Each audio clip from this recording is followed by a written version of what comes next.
What's up guys, Guillaume here and welcome to Pro Cycling Manager 2023 for the annual first impressions video of the game. This is the early access slash V0.9 version of the game, so there will be a day one update, or at least I think there will be one. But yeah, just like every year, we're gonna delve into the game. I've launched a career mode and a Pro Cyclist to see if there's been any changes on those aspects. And we'll just do one race, or maybe two, we'll see, to just gauge and try to see if the game is worth buying. Starting off with the career mode, I've loaded a very quick EF save. The layout seems to be the exact same. It's the exact same UI as last year, with the teams in the bottom right. Sorry, in the top right, you've got results, you've got the calendar, the planner, messages, teams whatsoever. When it comes to the sponsors, they have not changed either. It's the exact same thing: equipment suppliers, sponsors, objectives, noteworthy result, riders, and squad. Yeah, and that was clearly there already. Finances, that hasn't changed, and I don't think anyone on this earth has ever checked the finance tab on PCM. When it comes to the team presentation, the exact same as well.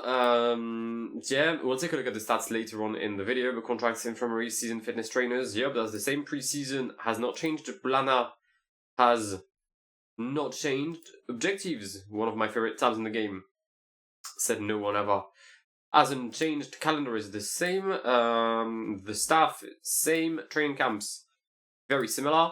Equipment, the same. Scouting, same as last year. Results, this may have changed. Maybe there's a bit of a layout change here. We'll take a look as soon as there's a race finished. The rankings, that's the brand new feature they have. So they start with the World Tour ranking the 3rd of January 2023. So that's the real rankings, I think. And then the game just updates it, and that's, I think, gonna have an issue or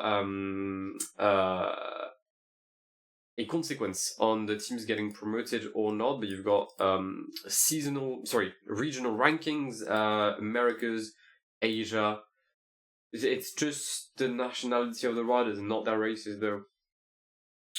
Okay. I thought it would be just like the racing calendar, so like the teams that perform well in Oceania. But maybe not. Maybe not. Wins-wise, probably similar. Team index, we'll see that later on. Highlights is the same, archives is the same, and rules, nobody's checked it. Finally, team presentations are the same. So is this. That's new. You now have a tab to check every race in the game. That's quite cool. That, I must say, that's quite cool. I enjoy that. Also, you can see here the new medium mountain tab right here next to Mount Lofty. Okay, and then obviously they're checked if it's your objective. Okay, that's an interesting thing. I can't lie. And you can also tab just the team schedule. Okay. It's not the biggest of ads, right? Let's be honest. But it's a little ad that does allow to not check calendar and go into the race, find the race, blah blah blah. It's not too bad. Search is the same, shortlist is the same, transfers are the same, and infirmary, I've already got someone injured, and it's Jefferson Alex Cepeda, my main nemesis, following the 77 mountain for Cepeda. Okay. Overall, career mode seems very similar. I'll simulate 1 or 2 stages in Australia, just to see how the latest results tab looks like. Alright, so there has been a very slight change. So you can see on the left all the weeks and races that were raced during said week, Australian Championships, and so far the first stage with Delanda. Okay, I mean, it's very similar, but it's just a layout change. You got the parkour on the right, length, average speed, which is cool. It adds nothing, but that's cool. You can calculate the watts per kilograms if you're like, I don't know, like Chasa fan on Twitter. That's quite cool. Again, no purpose, but cool. Moving on to Pro Cyclist. I've played a bit. Again, not that much changes if I'm being honest. Then again, I haven't played that much Pro Cyclist last season, so maybe there's things that are new to me that aren't. But I think this is clearly new. During your training and your preparation, you can either suggest or have your assistant suggest the optimal training. I'm guessing this is possibly toggleable, or maybe not. But I know that this is... You now have skill sets or skill points that you can use towards your preparation. So if you want to prepare like the mountain, or you can just toggle those things in here. Not sure it does anything, but it's there. And I'm guessing, the closer you get to a target, the less actions you have. So yeah, during the race, it's the exact same thing. You get your instructions. If you do them, you get points. If you don't do them, you don't get points. Classic. One thing nobody looks at, but I'll just very quickly look at it, is strike. Yep, it's the same. Good. Perfect, that was good. Alright, we'll quickly do 2 stages. I'll do this one because this is a hilly stage, and I want to see how the hill stat now acts compared to before with the new medium mountain stat, because that's the brand new feature of this game. It's this stat that you can find right here. It's called medium mountain. So from what I've heard, the hill stat is for climbs that are shorter than 3 kilometers. The medium mountain climb is for climbs that are upwards of 3 to 10 kilometers. And I think anything higher than the 10 kilometer or anything longer than 10 kilometers becomes a mountain climb. So that's where the mountain riders will excel. So I'll see how that plays. Today is a hilly stage, apparently. So it should be for the likes of Honoré, the likes of Magnus Cort Nielsen. So far the racing has been the same. There was one thing I'd been told, was that the riders from the Gruppetto, when they got dropped. So far I'm not seeing that group. There's a lot of small riders here and there, but no one forming a quote-unquote Gruppetto, as Mark Cavendish is dropped here with Bram Velten. But yeah, maybe it's only on mountain stages, which would be good, to be fair. If you form a Gruppetto on a hilly stage, I don't think it's really realistic. So maybe we'll do a mountain stage. Then again, I'll do gameplay videos, just like I do every year. There'll be a sprint, mountain, I guess medium mountain now, and maybe a cobble to see how the peloton behaves, or how someone like Tadej could behave on cobble. That'd be interesting. Final 2 kilometers. The line has arrived a lot quicker than I had anticipated. Okay. I'm gonna do a terrible sprint here. Just wanted to point that out. But yeah, it doesn't seem like much has changed from the racing aspect. It's going to be a win for Brian McNulty here.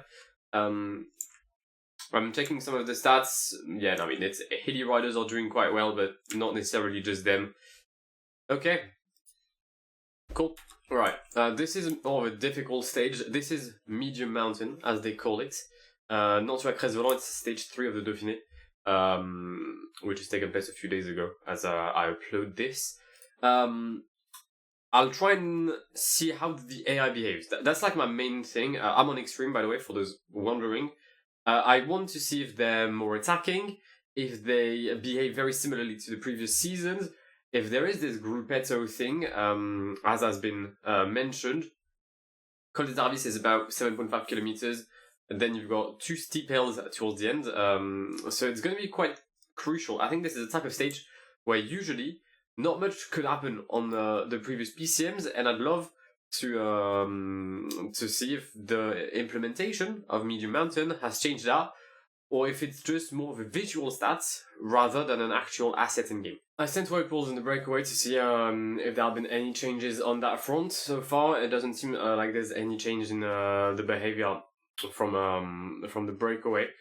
Peloton wise, they have the same mindset as last year, meaning that whenever the road goes up, if it's a climb that's notable or not, wait, that's not exactly something I expected. Okay, I was gonna say that they do the exact same thing as last year, which was they pace like complete buffoons whenever the road goes up for no reason. Arkea had paced, and they decided to attack with Champoussin, immediately brought by Bora. But it's interesting. It means that the AI can sometimes be smart, and when they pace and they stop pacing, they send the leader in the break. There is indeed an interesting behavior from the peloton here. We're getting some attacks quite far from the line, 20 kilometers away from the finish line. Ben O'Connor has attacked with Vlasov, Alessandro Covi, and Jonas Vingor. Okay. Okay. We'll see how the peloton handles it. I mean, usually I did one pacing, but because I low-key want to see what the AI do, I'm actually going to stop pacing and see what the peloton does. And as soon as we start the climb, we've got some attacks. O'Connor Roglic once again. Okay, that's behavior you could see on the previous games. You would rarely see them attack from a distance. So maybe that has changed on this type of races. Peloton is pacing or attacking. The riders that aren't attacking, or the teams that aren't sending someone to attack, are the ones handling the rhythm. So far, quite similar, but yeah, the AI is a bit more offensive than it used to be. It'd be interesting to see also if the AI behaves the same way, whether you play in extreme or in other difficulties. Well, I mean, just like previous seasons, the summit portion of the climb is quite tricky for the AI because you can just drop everyone without really noticing it. It's going to be win for Roglic today. Will come P2, 3, 4, which is fine, I'll take it. Okay, the AI is more offensive, that's for sure. Whether the stat plays that big a role, I don't know, but Primoz Roglic has 82 medium mountain, so he was expected to win, and he did. Final thing, there are some gruppettos. They've got a group of 28 here, a group of 10 right there. There was another group of 40 right above. So yeah, gruppettos do form. It'd be, once again, interesting to see what happens if you've got some good riders in the gruppetto. For example, someone that's been dropped or someone who crashed. They end up in the gruppetto. It'll be very interesting to see how the AI behaves and handles the crash. Because if you just crash, end up in the gruppetto and nobody paces, you're going to end up to lose a lot more time than expected. Alright, well, I guess it's time to ask the main question. Should you buy PCM23? Should you shortlist it and wait for some sales? Or should you avoid it? I think there's a clear answer for a specific part of the population. If you play PCM a lot, and I mean a lot, I've played more than 600 hours of PCM 2022. If you've got stats upwards of 600 hours, yes, buy it. Of course, because the game is going to give you things to do for another year, and you won't necessarily buy it for the sake that it's a new game, rather than just the game you currently play with a new UI. But in that case, sure. If you've avoided PCM 2022, but you're still playing on 2021, I'd also buy it. Avoiding a game, playing a 2-year game span, it's something that's quite common. You've got this in FIFA, NBA 2K, PCM falls in the same trend. However, if you've played PCM 2022, a reasonable amount of time, but like we're saying 300 hours and below, I don't think it's necessary for you to buy PCM 2023. The game does not have that much changes that require a purchase. Obviously, I've got the game, so I feel like I'm saying this atop like an ivory tower or whatever, but my genuine advice, if you don't feel the need to play PCM on a daily basis or weekly basis, I'd avoid PCM 2023, as I don't think it brings that much changes compared to PCM 2022. That, however, wraps up this first impressions video. I hope you've enjoyed it. I hope you've learned some things about PCM. If you've got questions or about the 2023 edition of the game, leave it down in the comments. I'll try and answer as soon as possible. I'm currently covering the Dauphiné, so it may take some time. You'll have some gameplay videos for the end of the week. You're going to have mountain, as I said, medium mountain, sprints, because apparently sprints have been revamped, and if you followed me for a while, you know that sprints are far from what I enjoy the most. And we'll do a cobble stage or a time trial. We'll see, or maybe we'll do both before starting our new career mode.